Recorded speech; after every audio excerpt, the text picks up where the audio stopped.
Salut les amis, j'espère que vous allez bien tous et toutes. On se retrouve pour le journal du Mercato avec une petite entorse puisqu'on parlera de la rixe, enfin de la tension plutôt entre Kylian Mbappé et Olivier Giroud. On parlera ensuite de Kingsley Coman pour terminer avec la première recrue du Paris Saint-Germain.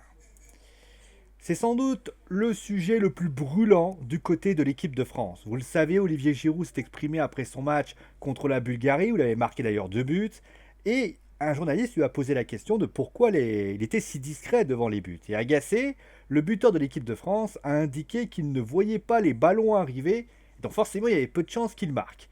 D'ailleurs, il a démontré que sur 2 ballons transmis, il avait marqué, preuve quand même de son efficacité. Maintenant, sa indication a été surtout envers une personne, Kylian Mbappé. En clair, Olivier Giroud a indiqué n'avoir aucune alchimie avec lui, ce qui n'est pas le cas quand Kylian Mbappé joue avec Karim Benzema. Didier Deschamps a bien essayé de calmer le jeu, mais bon, le mal était déjà fait.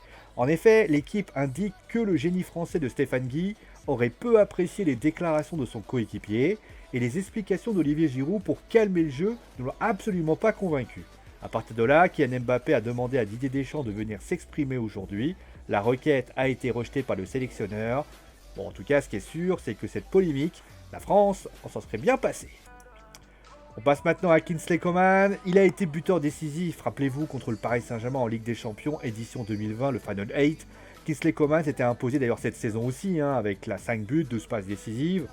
Le côté sportif va beaucoup mieux quand il n'est pas blessé. Tout irait beaucoup mieux si le joueur français prolongeait. Mais le problème, c'est que Kingsley Coman a changé. C'est Pini Zahavi désormais qui s'occupe de son dossier et les sommes astronomiques qui vont avec.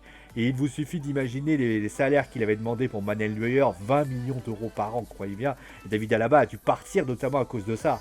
Et à partir de là, Bild indique que des négociations sont en cours, mais un point bloque. Forcément, c'est le salaire. En effet, le clan Coman veut 17 millions d'euros par an, ce qui est énorme pour le Bayern de Munich, qui a décidé de stopper les négociations. A partir de là, il a été décidé que si une offre intéressante arrivait sur le bureau d'Oliver Kahn, elle serait étudiée. A priori, Chelsea et Manchester seraient sur le dossier. Et on termine maintenant avec la première recrue du Paris Saint-Germain. Bon, c'était quasiment pas une surprise, le néerlandais, ex-joueur désormais de Liverpool, Jorginho Wijnaldum, donc signe un contrat de 3 ans avec le Paris Saint-Germain. Donc il est désormais lié au PSG jusqu'en 2024. Tout simplement, le néerlandais viendrait avec une somme assez astronomique de salaire puisqu'il passerait d'une somme de Barcelone qui aurait pu être de 4 millions d'euros à 8 à 10 millions d'euros.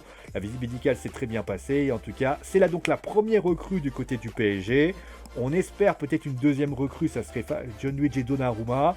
À ce qu'on raconte, il attend simplement la visite médicale pour pouvoir officialiser cette seconde recrue et a priori après cela, Gianluigi Donnarumma devrait être prêté. À quel club? On parle de l'AS Roma. C'est la fin donc de ce journal du Mercato. J'espère que cette émission vous a plu. On se retrouve demain pour plein d'infos. D'ici là, portez-vous bien. Gros bisous tout le monde. Et sur des mots, parce que je l'ai dit. Allez, ciao les amis.